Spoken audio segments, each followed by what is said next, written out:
What would you say to your 12-year-old self? This simple yet profound question has sent me on a journey back to childhood to find healing for today. I'm Mike Nicholson, a lifelong educator with over 25 years devoted to young minds. I'm here to celebrate those dedicated to the service of young people and to delve into how they navigate their personal healing amidst the childhood pain they witness in their daily lives. Together, we forge actionable steps to kickstart the healing journey for the young people of today. Join me as I speak with teachers, mental health professionals, coaches, and more, and uncover the wisdom they would share with their 12-year-old selves. Together, we strive to build a foundation for healing that many of us never had. So what would you say to your 12-year-old self? A special note before starting, this podcast is in no way intended to take the place of any kind of mental health assistance. We are simply having discussions about healing and learning and growing. If you need mental health attention, please seek a professional.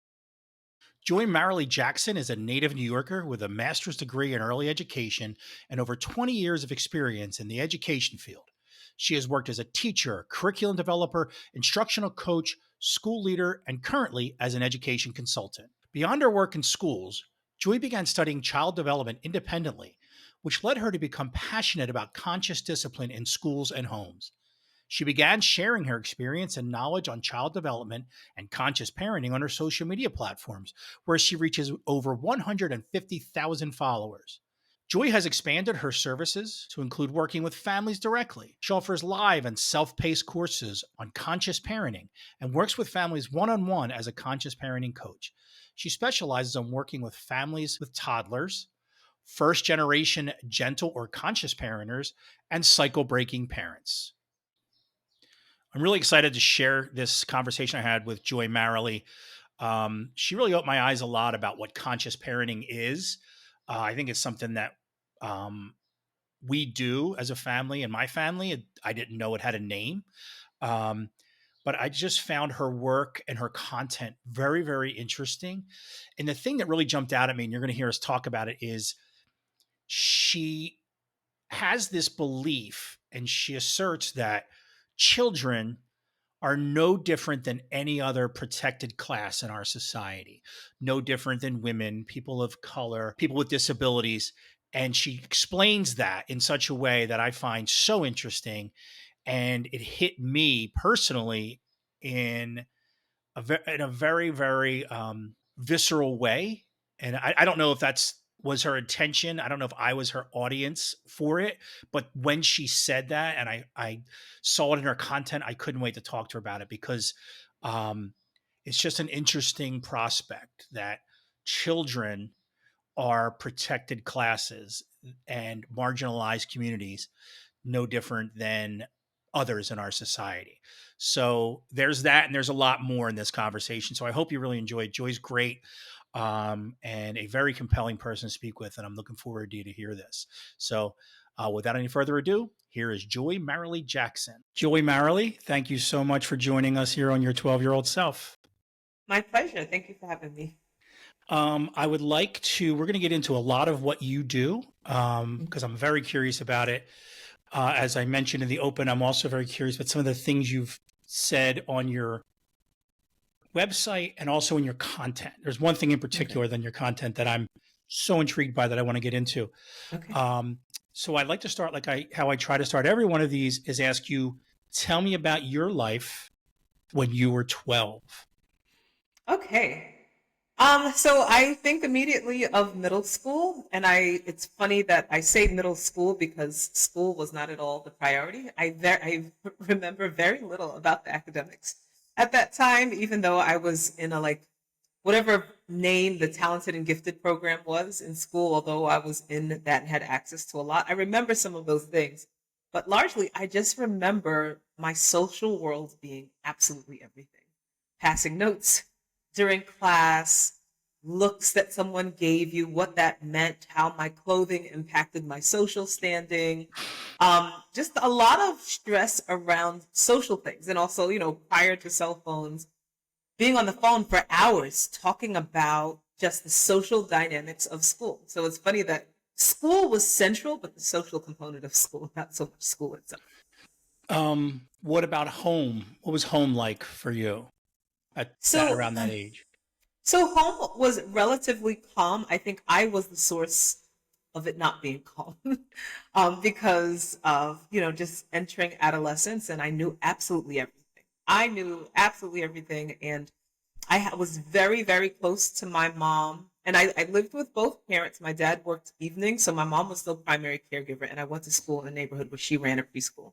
So I was around my mom a lot. And if the word spoiled is valid, like hugs and snuggles and just being close to her was just very normal to me until around that age, about the 12-year-old, 12, 13-year-olds old is when That things story I shifted. hear so many times from parents about Yeah, my brother would tell me because I have a little girl. My brother would say, "Well, you're going to lose her at around 12, yeah, and you're going to get her back around 19." Is what it is like that. yes. It was Um, shorter for me, definitely a shorter period of time for me, fortunately. But it was more, I just didn't want her to be involved. I knew everything. I wanted more privacy. I wanted more independence. And I struggled with that because my mom ran a school. I grew up in New York City.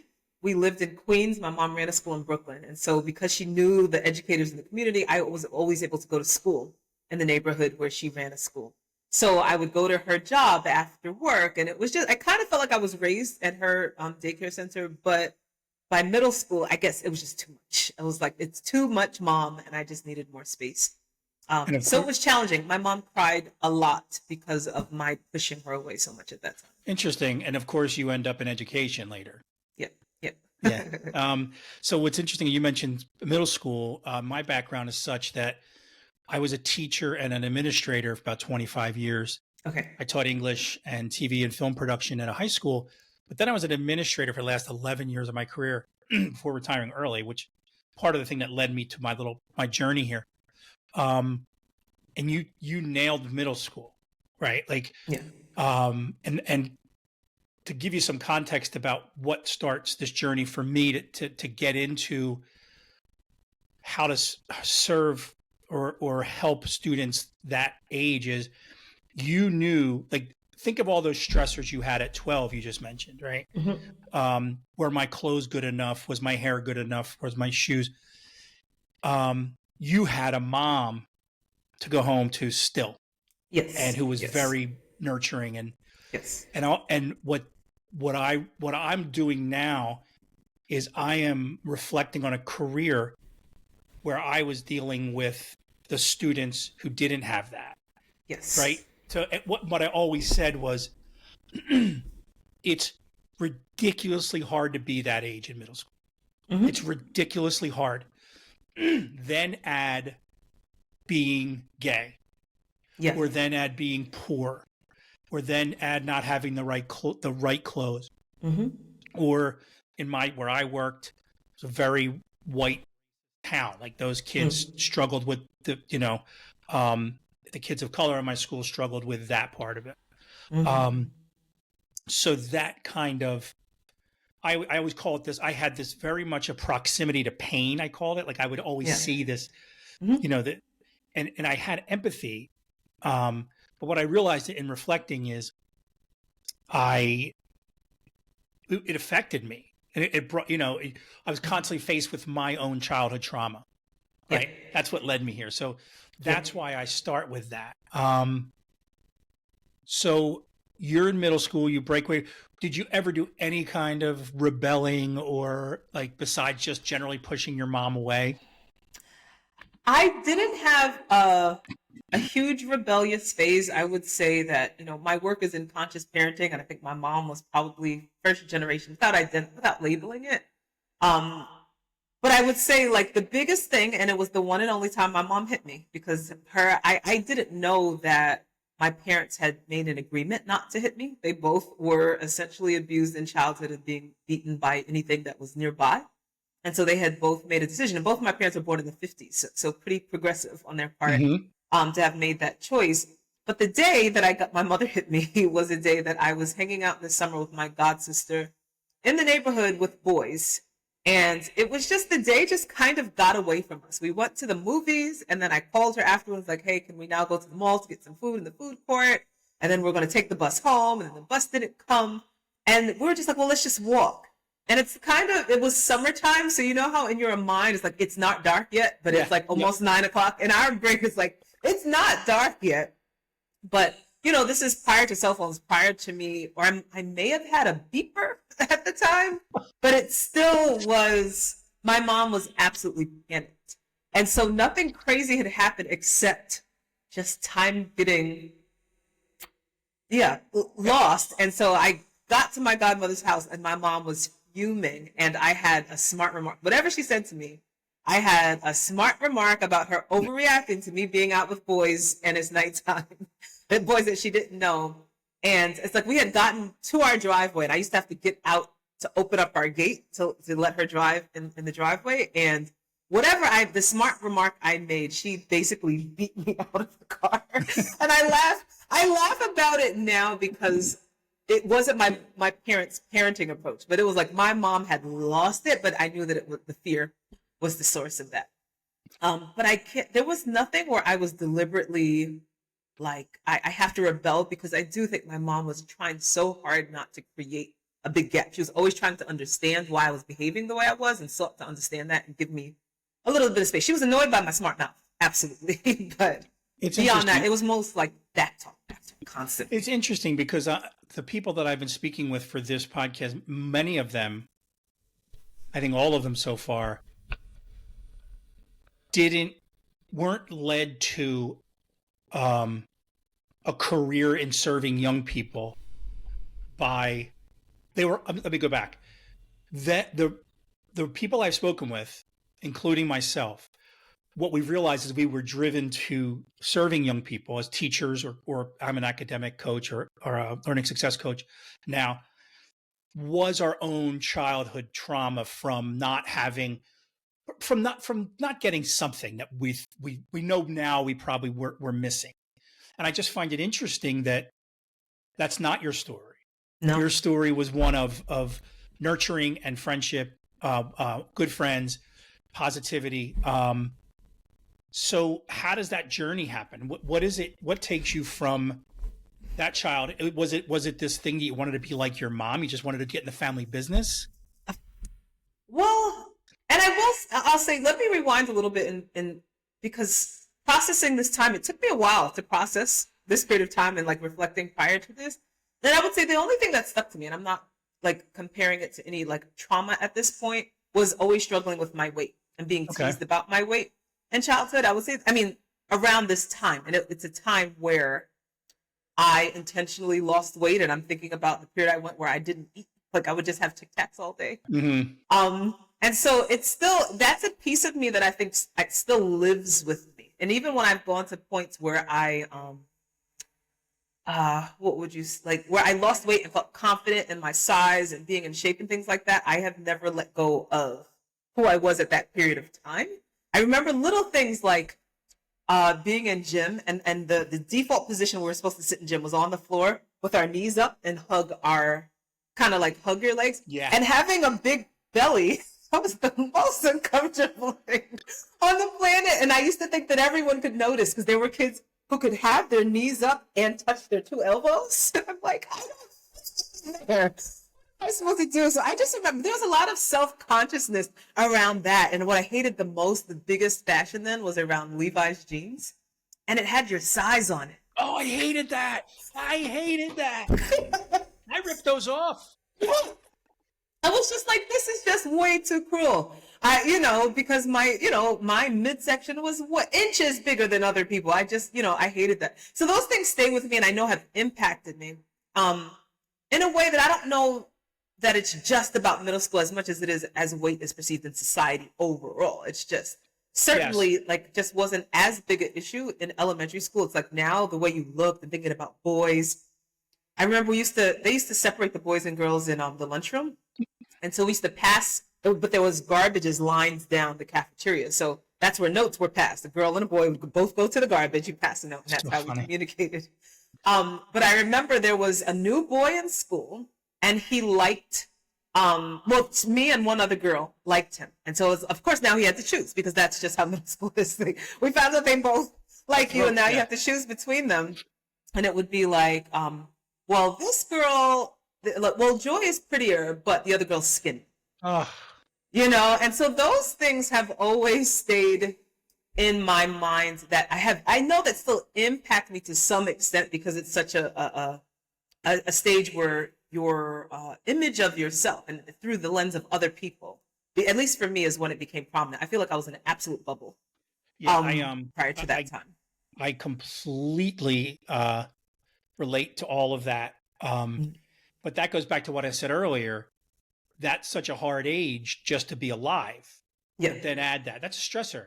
And that Yeah. is, a boy saying to you, I'm choosing this girl because she looks better than you.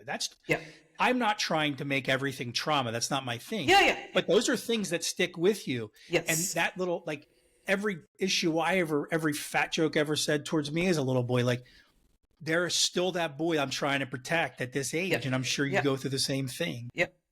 Absolutely. Absolutely. And so I would say, leading back to your initial question around my journey, it's kind of like I've had a social media journey that has now aligned where education and social media are intertwined, but it hasn't always been that way. So I've had the social media thing, and then I've had my profession. I just feel like teaching, I don't want to say, I wasn't intentionally trying to follow the family business, which is interesting because my grandmother was a teacher, my mom was a teacher, then leader. I have 3 godmothers, they're all in education. One of them is married to a principal. I think it was just being surrounded by educational conversations that piqued my interest in children, or that just kind of led to it. And then I had an opportunity. I was a music education major in school, and so I went to a performing arts. The arts have always been a big part of my world. And so, the chubby band kid also had all of those things going for me. Oh, but now we're getting to the heart of it. But I had an opportunity. I was very successful in the arts, and so when I went to a performing arts high school, during the summer, the middle school teacher used to always let older kids come back and teach the kids over the summer. So I volunteered to do that, and the very first time I did that, I fell in love with teaching, and I was 16. And I was just like, I remember telling my mom, I'm like, I absolutely love teaching, and they were only kids, a few years younger than me. What was it? What was it? I'm so sorry to cut you off, but yeah, you pinpointed the moment where you fell in love with teaching. Do you know what it was about it? I guess it was just seeing like a before and after impact. I'm trying to describe it because I still kind of get that high, but just having the experience of someone not being able to do something and see them light up when they can. The experience of progress. Like I was leading a band and teaching kids who played clarinet. And I also realized in retrospect that my band teacher was lazy as all F because he would just leave all those kids with me at 16. Oh my gosh. But I guess I enjoy, there's a piece of me too that loves challenges. And is competitive, and I don't know what hit me at 16, but I kind of knew that I wanted to keep that in my life. Interesting. But I think it was just I guess it was the impact, and it was the combination of 2 things that I guess I liked was the act of teaching, and seeing progress, because this has permeated every aspect of my life, education, or being an educator, and then there's just loving music and being able to offer that to someone else, especially music literacy. I love, and exposing people to this language. It is a language that I always make this analogy of, like, if I'm not fluent in Spanish, and if I hear a Spanish speaker, or let me say something even more, just let's say Russian. I don't know a single word in Russian, and if I hear someone speaking that language or what sounds like a Slavic language to me, I can fully ignore it. I can tune it out because it's like, I might notice tone, something like that, but that's it. But when you hear someone speaking your language, you start eavesdropping. You can't help it. You start listening in. And music is that same thing for people who aren't musically literate, who don't really understand. They can hear music and it's a passive experience. And once you become musically literate, you can't listen to it the same way. Your ear gets pulled into that. And so I loved giving that. And as I've grown older, I've realized that that's part of the experience. But I think that's where it began, is that I'm helping people enter a world that is a world that a lot of people just don't have access to. Yeah, I love that. And I love, as a guy who loves music, who's generally speaking, music, and more so words, lyrics Yes. are a huge part of my life. Yep. I can barely carry a tune. I don't play an instrument. And I am Mm-hmm. envious of people who speak your language. I'm Yep. envious when I'm around musicians and they hear music.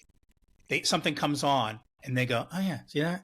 Yeah, yeah, yeah, that's it." Like because I've been around musicians a lot, and I Yeah. can only compare it to, like, I've made movies and stuff. So if I'm Yeah. watching a Yeah. movie or something, and You're looking people at the I've worked editing. with, I see something, and we might have the same conversation. But Mm-hmm. the music part, I'm envious that I don't have that. I'm not literate like that. Yeah. So I but could. you taught music at 16. But if I read your bio correctly, you were a pre-K teacher. So I taught music from early child, like mommy and me classes, through second grade, the majority of my career, and I was a teacher for about 14 years.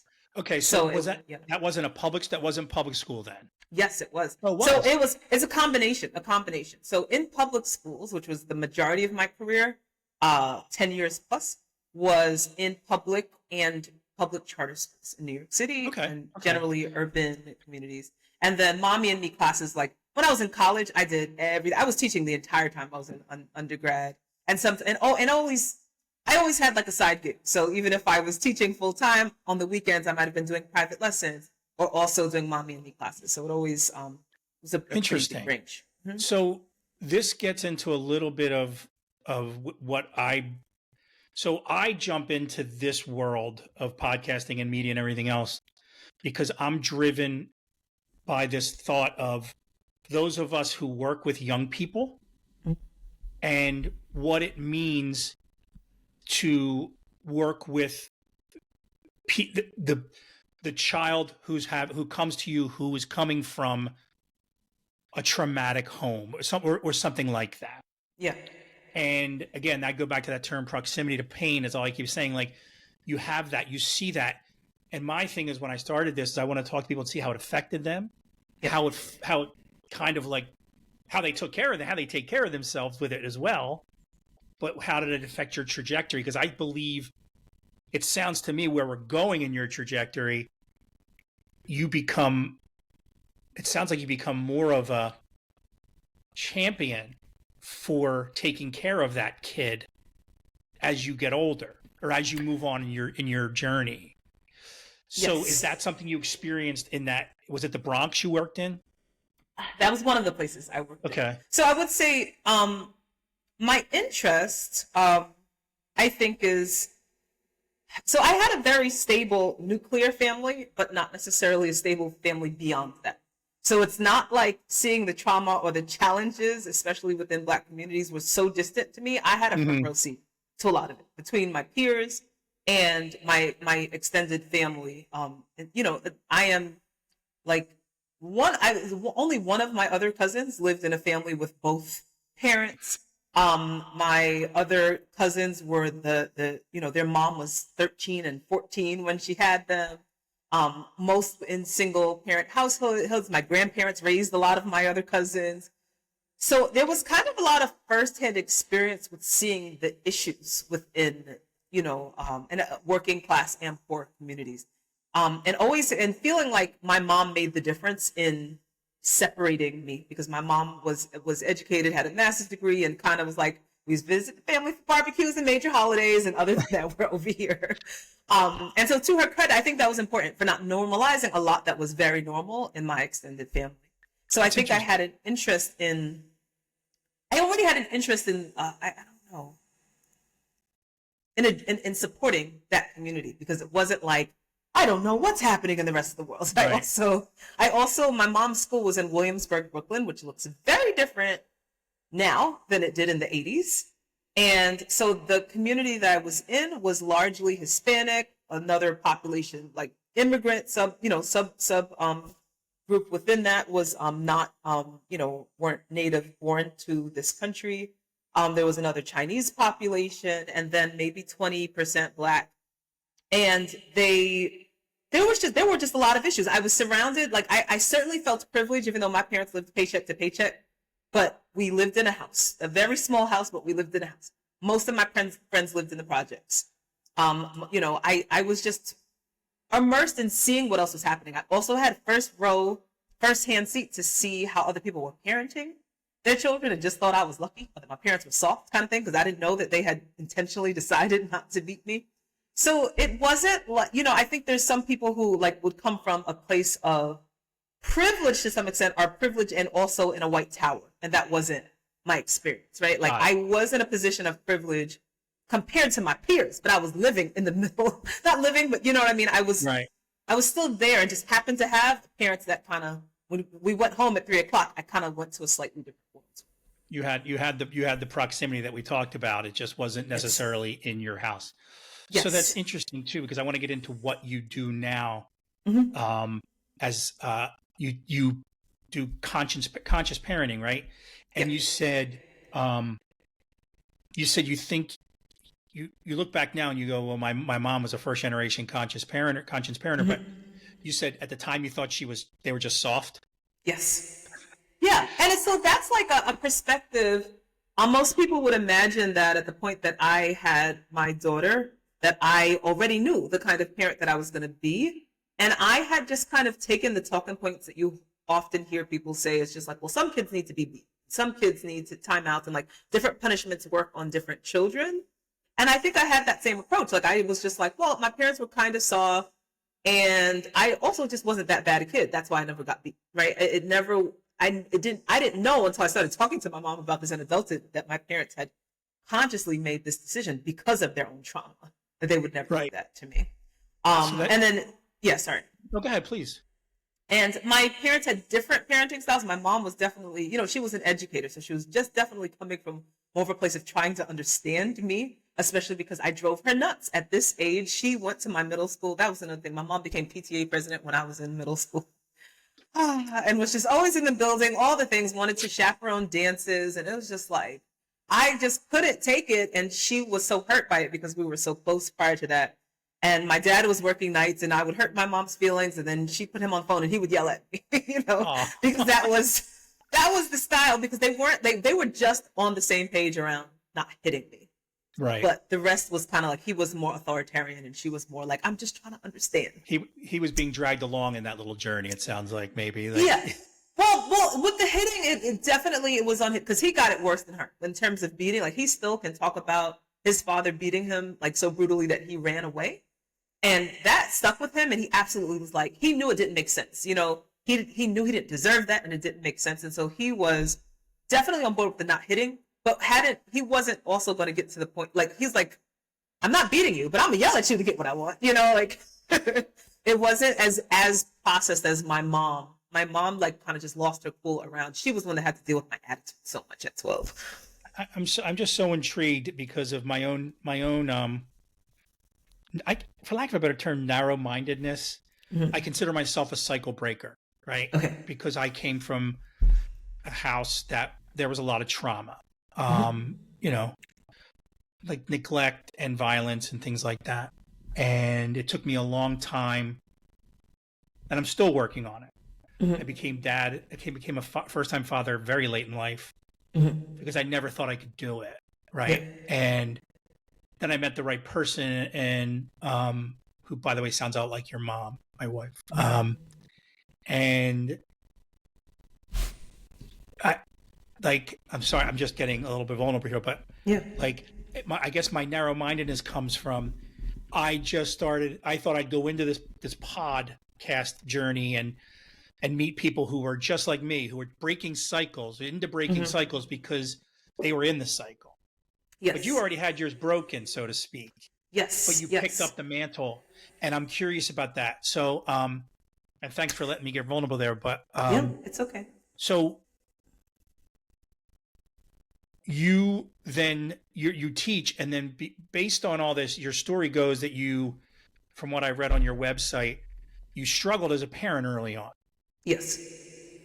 And then you just you made a conscious effort to change things up. Can you talk about that a little bit? Yes. And I want to come back, but I also want to say something that's coming to me, because, like I said, I don't know why I don't have like a lot of this period of time, I don't know why it didn't stand out to me in a lot of ways. And again, because it's not trauma, but you think about, there are things that remain, right? And so one thing I do think in terms of cycle breaking that I had to think about was in terms of watching my parents' relationship, which I could not stand.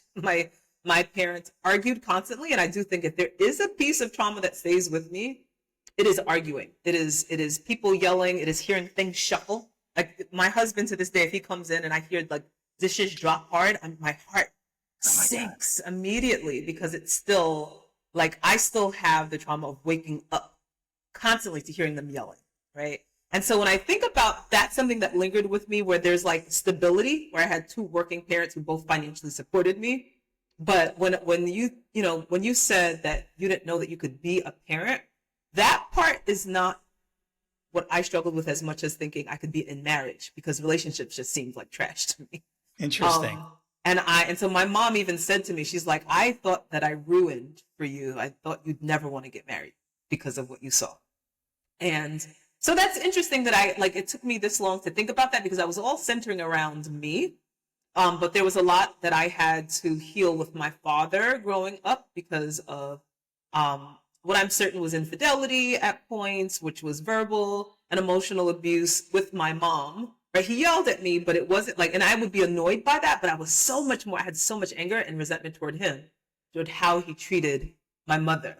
And so something that I realized that I had to unpack, because I heard him, he would like tease her. That was his way of like joking, would always be to tease her or put her down, especially in front of people. And so I had one long-term relationship through college. And then the man I'm married to now, we dated on and off for almost 10 years, but he was like my second, love relationship way back when. And both that, my first major boyfriend and my now husband shared with me early in the relationship, they didn't like going to places with me in public because I would tease them. And I was just like, what? Like, I tried to deny it with the first boyfriend. When I heard a separate boyfriend, now I'm in my mid-20s, say it to me, that I had a big breaking point to be like, I was repeating a pattern that I observed my dad do.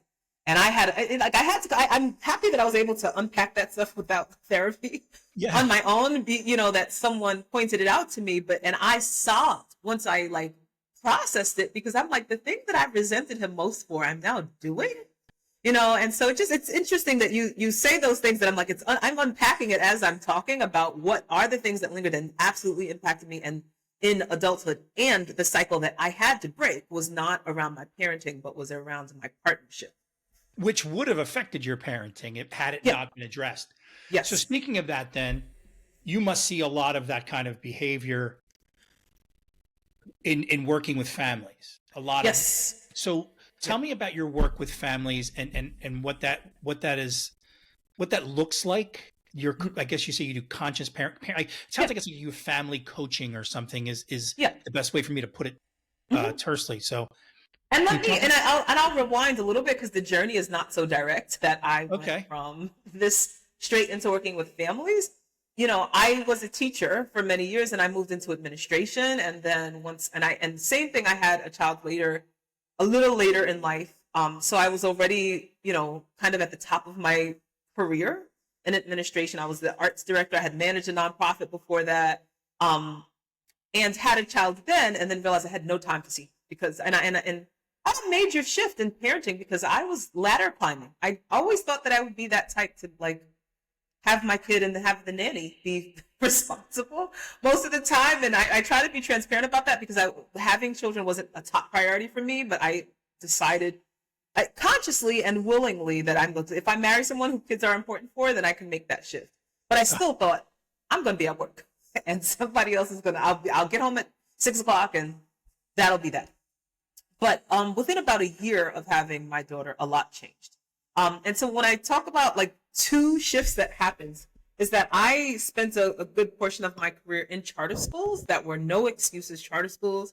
I don't know if you are familiar with that term, but no excuses. I could guess, but Okay. Well, so the charter school movement in New York City is huge and large and very highly competitive with the public schools. They're like enemies because funds get diverted to charter schools. But the schools were crap. So choice was created. But in a lot of these schools, they're intentionally put in Black and brown communities, under-resourced, underfunded, a lot of challenging everything. The community is facing a lot. And they put themselves in these communities to impact change. They have missions of, a lot of money gets funneled into them because they have access to a lot of money. And one of the models that has been highly criticized is the no excuses model. And being part of these systems, and they really are systems, basically you are controlling every aspect of children's bodies from their head to their toe. And the idea around this is having that level of control is only going to have positive impacts on their academic success.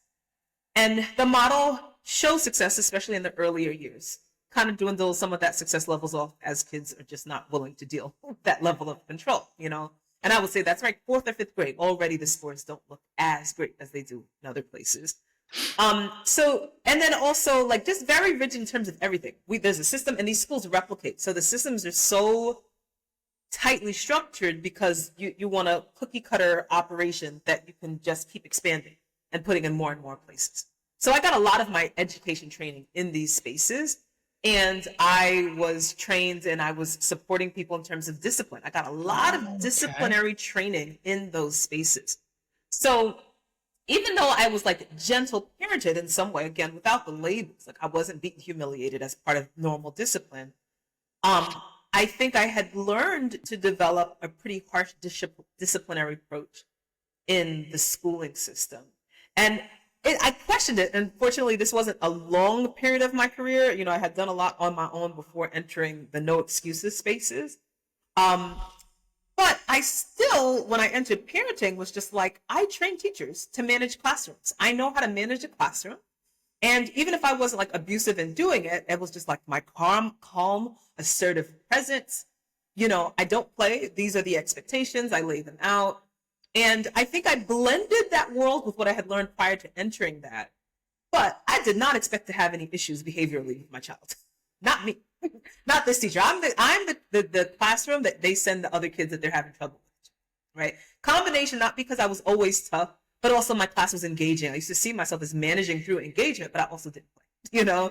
And so I remember hitting the point where things shifted as my daughter was 14 months old and it was in the phase of throwing food. This is also after I had decided to quit my job and I was going to return to teaching. Consulting opportunities presented themselves. So I'm largely at home now. And my 14-month-old is throwing food and I was just like, stop throwing food. And I thought that was because my calm, assertive tone was more effective in an elementary school environment. Right. And that I didn't yell, but I knew how to be a little scary, and she like essentially laughed and threw food at me again. And that's when I realized there was a huge gap in my knowledge gap after like all these years. I think at that point I had been in education 14, 15 years. And I'm like, I don't know anything. Like, what are these degrees for if I thought that was going to work? And so, yes, it was a huge shift. And I think, so many people, I had like, a strong foundation that was able for me to shift, not for me to get more, like increase and get more authoritarian. I knew that I had a knowledge gap because I'm like, this is what works in a classroom setting, but realizing there's a culture of compliance also in schools that supports that. And I decided I had to do. You and I have a lot, like your journey and your professional journey and your approach professionally is mirrored to mine. Like I was the disciplinarian in a school. I thought I knew it all. I thought I knew how. Like I just wasn't a mom. I found someone I could trust to lead me in that way. But anyway, I'm just so taken by this similar approach we have when it comes to that. But go ahead. Yeah. So I was far more concerned about birth than I was about raising a child because I'm a teacher. I train other teachers. This is what I do. And my daughter made me aware very early on that I didn't know anything. Not as much in that there was a huge gap in the education, at least my education went, because you're kind of trained to control students and move through kids to be the same place at the same time and individuality. Like the term differentiation is utilized, but we're going to differentiate to get you to the same place at the same time, Yes. right? If that makes sense. And there's no differentiation in discipline either. Right, Everything's right. a nail. You have a Yes, hammer and everything's a nail. Yeah. yes. And so I knew that my daughter wasn't bad. Like I was like, how could she be bad? She's 14 months, but there's something I don't understand, and I don't understand how to respond to an early toddler. And so I started doing my own research in child development. And that's when I also read a book called Spare the Kids, which is a play off the phrase spare the rod. Mm-hmm. And it's focusing on Black families, like why whooping Black children has not saved Black families, something like that is the subtitle. And learned the research about the negative impact on physical punishment on children. And I was like, and not that I had planned, I didn't know. I always thought I have to just wait and see. Is my kid the lecture type or the beat type? I wasn't really clear on it. And that just changed everything for me. Just understanding toddler development and all these things that I was like, how could I have been teaching in early childhood and this not have been a part of my degree? How could child development be so missing? And then I also realized that like my training programs are training me to go into public school. And also my master's degree was a program specifically targeted for charter school teachers. And I think they know that if they include more child development, that we would understand that something is wrong systemic. Like if we were more informed, we would rebel a little bit more. And as long as you can be convinced by just, the philosophy of the school, then you're like, okay, yes, that's what the school says to do. We'll go along with that. Y'all They use needed the you to system. conform the way you needed the kids to conform in order for it all to work, for that system to work. Yeah. Yes. So I just started rethinking the whole thing. So one, I saw my space, and to rewind in terms of, where I was, the chubby kid to media, is that I had a social media platform for many years, and I was, prior to the conscious parenting thing, I was a lock blogger. So this is my second set of locks, and I used to teach people how to style their hair. And I was always like, okay, I had this knack, and I also always, I had done plus size modeling. I feel like so old when I talk about all these things, that I had found a way to be confident in my own skin. And I wanted to have like an image out there to be like, you don't have to be a size 2 to feel pretty. And you also don't have to wear wigs and weaves either. Like you can have your hair look beautiful with your own natural texture, and here's how to do it. So that's kind of, I think, when you talk about the small level of trauma I experienced with teasing, my professional world didn't address that. But the fact that I was able to find success on social media, that's where that part of me went. And then parenting merged, and I gained a lot of weight. I had no idea what to do with myself anymore. And I didn't feel pretty anymore. And I didn't know what to do with my platform. I was like, I don't know what to do. But as I got this information, that I was like, I have an almost all Black female audience that is watching me style my hair, a demographic that is self-identified as like one of the most religious categories or groups of individuals in the country, which goes along with that spare the rod, spoil the child mentality, and deeply rooted within, in media, in stereotypical and grounded in factual ways, is the Black mom that doesn't play and I'm going to whoop you behind and all that stuff. And I'm just like, but they don't know the research. And now here I have a platform that is largely catering to Black women. And now I have this knowledge base that I didn't have before. And I'm an educator. I know how to communicate things to people in a way that they can hear it. And so I'm just like, I had to take a risk. And I'm like, if I tell my Black female audience to stop beating their kids, I might lose half of them. I really did have to consider that. And I felt like I was dancing around it and sharing what I was learning about toddlers and all these little by little, but wasn't taking the leap to say, stop this, let's stop this. And then finally I was just like, you know what? Who cares? If I lose everybody, let's just start from scratch. This is information that needs to come from someone who looks like me. The gentle parenting community is dominated by white women, generally speaking. And so this is why so many Black people see this as a white parenting style. Conscious parenting, gentle parenting. That's for them. And I was just like, I have a real opportunity to reach a demographic that's not necessarily seeing themselves reflected in the people giving this information.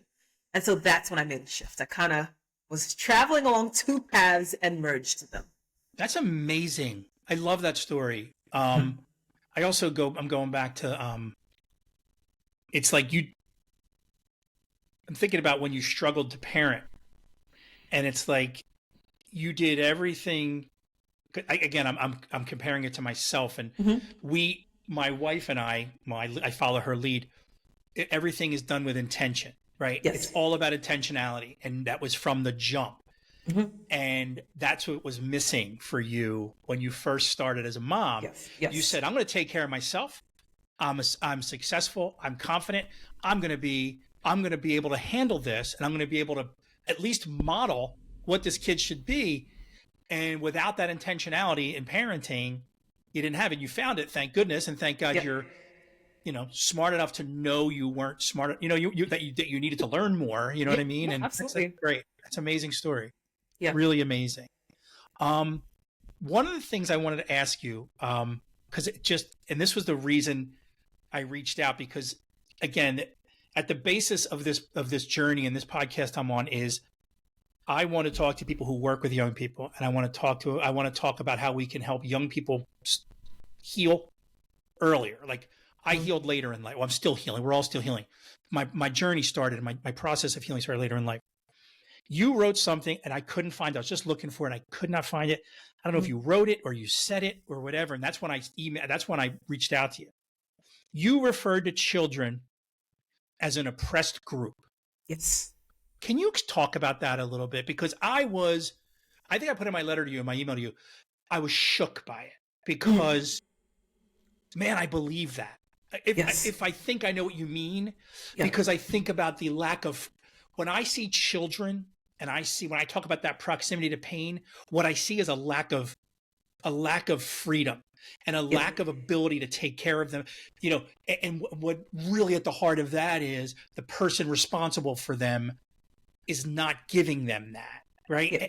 I was just it's so funny because I have these friends and I'm talking about, I just invited this woman on my podcast and this is what she said. And they're like, oh, that's they're like, well, I don't agree with that. I'm like, no, that's real. So can Yeah. you please talk? I'm sorry. Can you please talk Yeah. about it? Absolutely. So I think it's not a position that I've always had, but because as you heard, there's a lot of intersection in my work, and that it's very hard for me to disconnect um, anything I learned from both looking at parenting and school systems. I also, am very strong in my cultural identity and knowing who my demographic is, and I also, and I love history.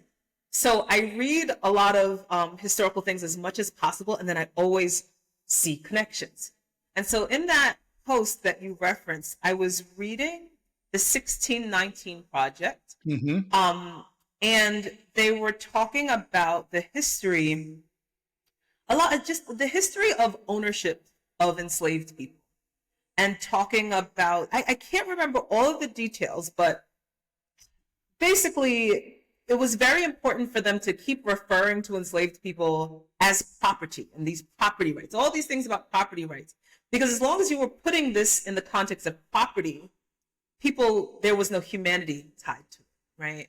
And so, you were allowed to discipline your human property in any way that you saw that, even if that led to death, because it's your property. Why would someone tell you how you can treat and not treat something that belongs to you, something that you own? Um, and I'm trying to think of the other, and there were just all these different laws that were put in place to protect the property. And then if you also look at the history of women in this country, which I had studied a little bit more because it wasn't part of my normal schooling, but I used to lead community meeting at my school, and I used to always try to find ways to make history interesting during our community meetings and during Women's History Month. I remember distributing all these different laws that were in place for women, for children to figure out which one was real or which wasn't. I can't remember what the activity was, but they were all rules that they were like, what in the world? Like, women couldn't wear pants. They were also allowed to be beaten by their husbands. And so, like, just within our lifetimes, essentially, did this become illegal. I posted another post related to this of an article that was in the 50s, and the question was, should men spank their wives? And these men were talking about how it's effective. How else are they going to learn their lesson? If like how, guys these days don't know how to put their foot down and have control over their households. Right. And so yeah, once you do it, if you hit them a couple of good times, they'll know who's boss and you won't have this problem moving forward. Right. And so now you see this language repeat from hearing, a former enslaver, a slave master, saying the same exact things about enslaved people. Then you hear men just in the last century saying the same exact things about women. And both of those things are things that people say today about children. And we don't argue at all that these were both marginalized, oppressed groups at periods of times in this country, right? Because there were laws on the books about it. And then laws had to be put in place to protect these groups. It had to be done because people weren't doing it independently. And so I think it's so interesting that we talk about children in the same way. You have to be. You just have to. You have to. And no one flinches, or most people don't flinch when people say things like this because we don't see children as a group that is deserving of any rights. We dehumanize them in the same way we think about them as property. No one's going to tell me how to discipline my child. No one's going to tell me how to discipline my property. No one's going to tell me how to discipline my wife. Just go back a few decades. And it's the same exact language. And if those were marginalized groups who had to fight to be recognized for their full humanity legally and in common world perception, if that was true for them and the same exact phrases are carrying over, how can we see it any differently for children? It's because we put them in a category of property, which is dehumanizing, which is what we do to oppressed marginalized groups. There's groups beyond this that have experienced the same kind of language used around them, but when you see that pattern is when you can't, of course they're a marginalized, oppressed group. And what's interesting is when I think about it, when those groups started getting rights and getting those protections, there was pushback. Oh, right. There's always a pushback, right? Yes. Whether it was to civil rights, whether it was whatever, go on and on. Same with women's rights. There's a pushback. But if you think about the last 20 or so years, children, that conversation is being had more about giving them rights. Yep. And now what are we hearing from pretty much the same group of people, at least what they look like, where they live, and everything else, that were doing this to people of color and to women. They're fighting. You can't mess with my stuff. Yeah. Right. What about a parent? I want a parent's bill of rights in my school. I want to make sure I have control. Yes. And it's all part of the same. From where I'm sitting, it's all part of the same pushback, the same group of people holding on to some power. Yes. I mean, I always refer to it in the terms of like a colonized mindset, right? That colonialism is about power and dominance. Like you can, looks different ways in different places, but that's ultimately what it boils down to is stripping one group of rights and making them adapt to the wants, beliefs, and desires of another group. And I agree with you that there is a demographic resisting this advocacy for children, but the colonial mindset of this power and dominance and control, and stripping power away from another group has permeated all walks of life, right? And including the demographic that I largely serve and target.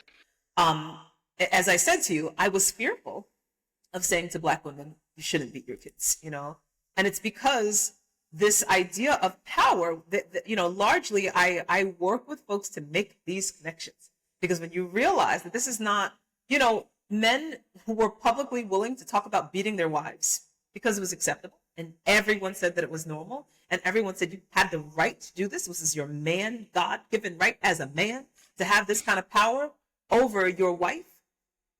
And this is, this is back to biblical times, that this has been the idea of power and control and patriarchy, misogyny, all of those things. And people don't see that this is no different with children, that this is about power and dominance and dehumanization. And so this is going across racial and socioeconomic, um, you know, groups, because of the fact that once a group is dehumanized and you can separate yourself, once they are other, you don't see them as having the need for rights, right? Anytime you can other a person, and the unfortunate thing is that all adults can other children. Yeah. All adults can Yep. other children.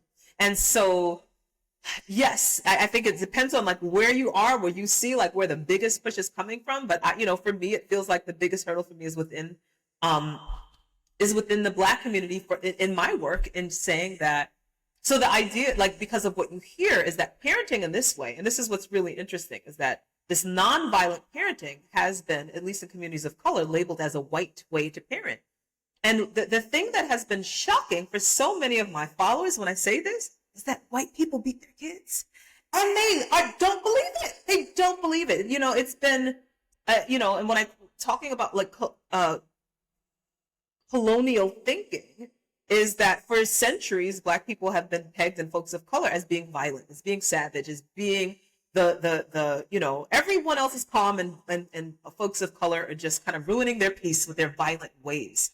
And so, of course, it follows suit to believe that that white people are now in turn nonviolent and peaceful, despite what history has shown us globally that that's not factual, right? But we, the propaganda is such that people really believe that it's only folks of color that are beating their kids, but we have to parent our kids in that way. We can't parent like them because of all these other issues of like basically we have to harden our kids for the life that they're going to experience.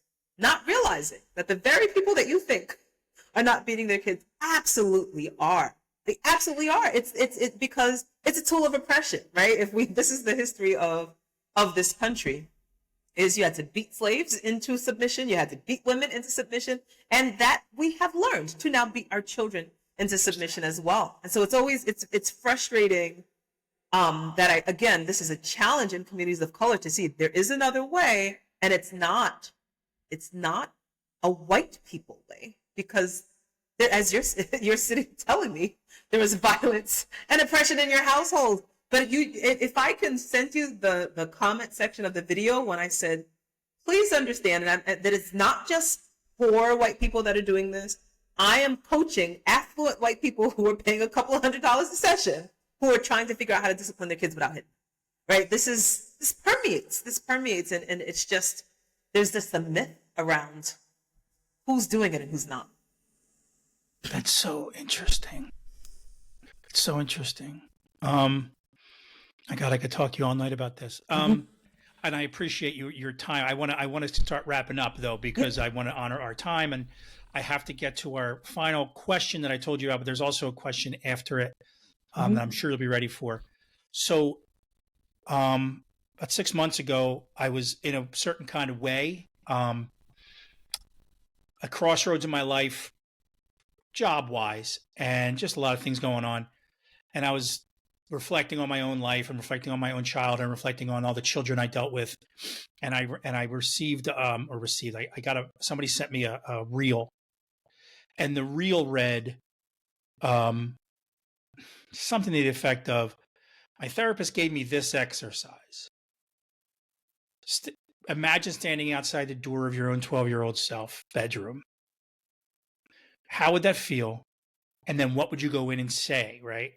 And I tell the story in every episode only because that moment in time completely floored me, because I struggle, and I think what I'm doing here is almost looking for the answer for myself, because I think about that, and I was brought to tears by this thought and by the visuals, everything. And so that's how this started. And I thought, man, if I could ask people who work with young people, what would they say to their 12-year-old self in order to help them begin their healing journey way before I did at that later age? So what would you say to your 12-year-old self, you think? Oh my goodness. I had an answer for you that over the course of this conversation, I'm second guessing because so many other things came up.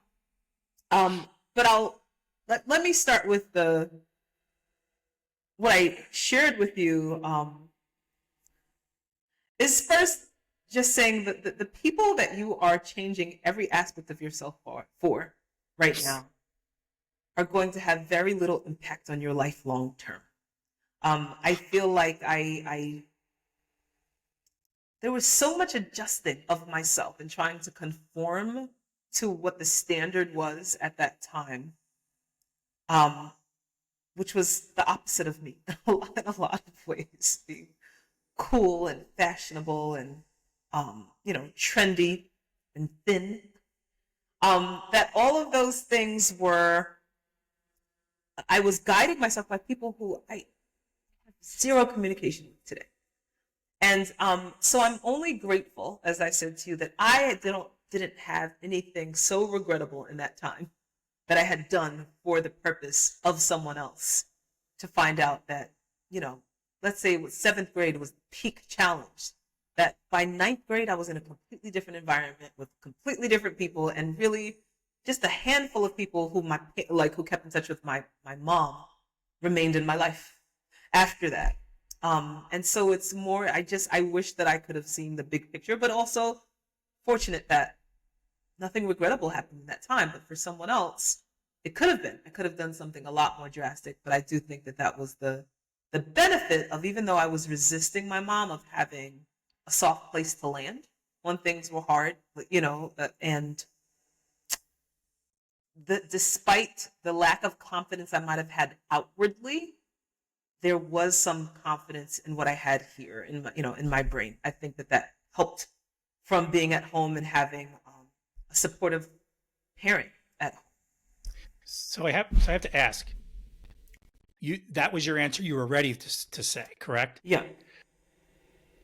Have you been able to articulate in your brain what your new answer was, or what an altered answer was? Yeah.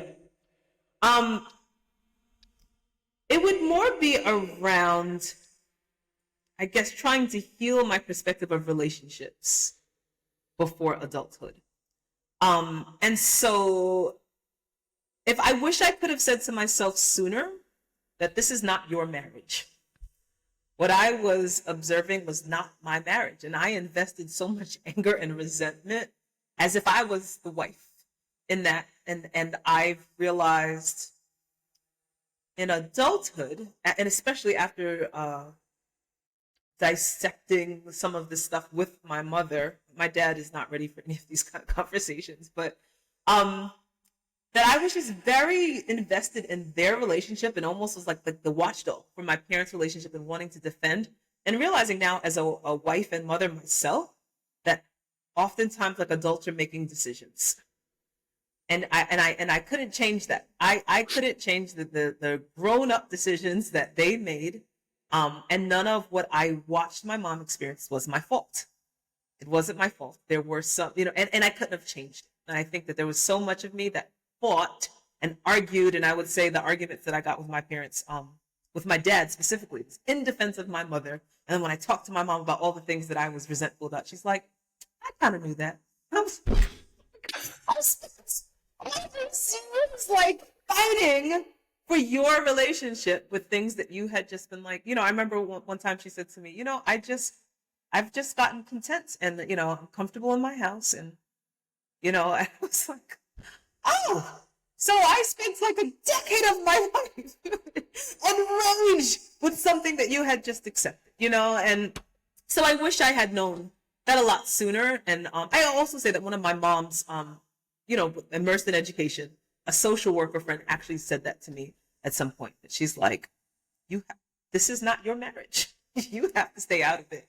And so I do think that that's hard if you're seeing more, like, if there is more physical abuse happening, to just kind of step back for absolutely. But that is what I went through a lot of times, with just accepting that adults make adult decisions.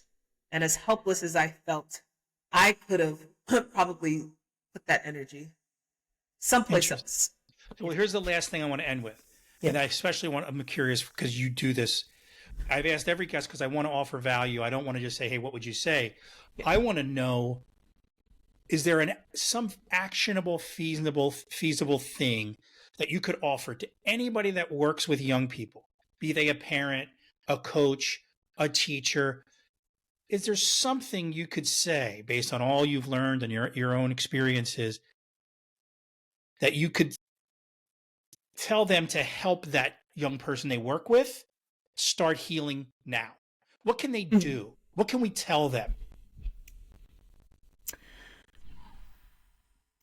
So it's hard for me to say this because I just feel like the nature of my work so often is not addressing the behavior of the kid as much as it is addressing the behavior of the adults.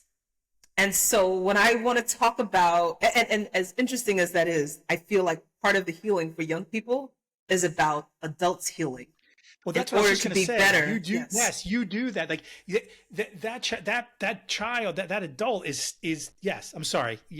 That's one of the things that's been hitting me is Yeah. yes, that that adult is often acting, protecting their own 12-year-old self Yeah. when they're acting a certain way with their child. I'm sure, but Yes. you know more than I do. Yes. So Yeah. No, no. I mean, it's hard because I guess I want to shift the focus because so much of the time when we're worried about the behaviors of children, it is because we're placing a character flaw on the child. And so I also feel like to focus on the child learning how to heal themselves is also not acknowledging how much the adults have to do with the child's ability to do that. And so that means if we're looking at a child, let's say, who's like cutting class, to not see that as a lazy child, to see that as a child that is likely struggling with something, right? And so for the adult is understanding that all behavior is communication. Nothing, and the communication is something that they are struggling with emotionally or a skill that they are lacking and that allows them to be able to cope with what they're experiencing a lot of times. And that being a supportive, empathetic, understanding adult, and especially for this age group, being a listening ear oftentimes is more powerful than being a lecturer. Children at this age, they need to be heard. And as soon as you try to get into problem solving mode that you know all the answers, it's more challenging for them to be receptive to because even according to brain development, their peer group is more influential than adults mm-hmm. at this point, or more influential than the parent, like the people closest to them. So as a influential adult that is not the parent, I would say the most important thing you can do that will help a child is to hear them, to actually listen, not always trying to solve, but listen and validate their experience. Not always immediately like, well, things are so hard at home. Oh, it can't be that bad. But look on the bright side. But at least you have this. Stop trying to like put blush on. Let them feel their feelings. And so that because part of a healing process and the ability to emotionally regulate is having validation that what you're feeling is real. And if people are always trying to tell you that what you're feeling is not real or it could be worse if you were someone else, doesn't help a person understand that what they're feeling is real and therefore learn how to process what they're actually feeling. So that starts with just listening and not deflecting and trying to fix. Listen, validate. Listen without judgment. I love it because Yeah. it's been something that was very when I would talk to people, whether it was a job interview or whatever, I would say, I don't know what I'm good at, but I know I'm good at validating a young person's feeling. Yeah. And Yes. I know I'm good at listening to them. And this Yeah. is not about me tooting my horn. Yeah. I'm saying Yeah. I've seen the value of it.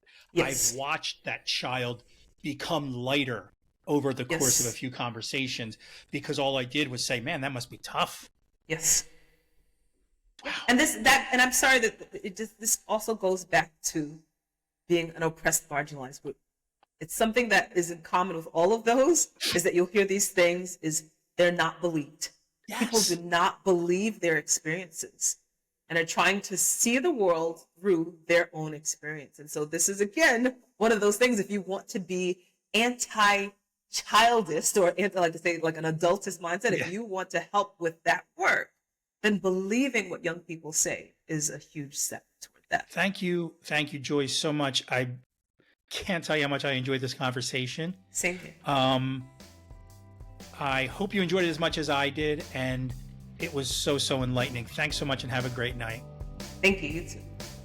Again, a special thanks to my guest, Joy Marilie Jackson. You can find links to all of her socials in the show notes. Please don't forget to subscribe or rate the show or leave a comment or a review. Share with your friends. Anything that can get us to more ears would be greatly appreciated. Your 12-Year-Old Self is a Fairmount Media production, and it's hosted, written, and produced by me, Mike Nicholson. Questions, comments, guest suggestions can be emailed to your12yearoldself@gmail.com. That's your 12-year-old self with the number 12 at gmail.com.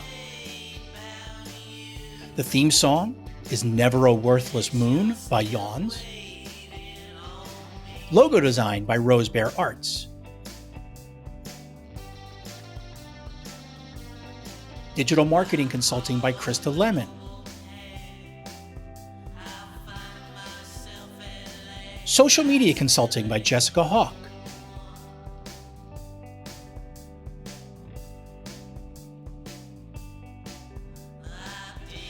Special thanks to Ron Cornwall and Sarah Finney.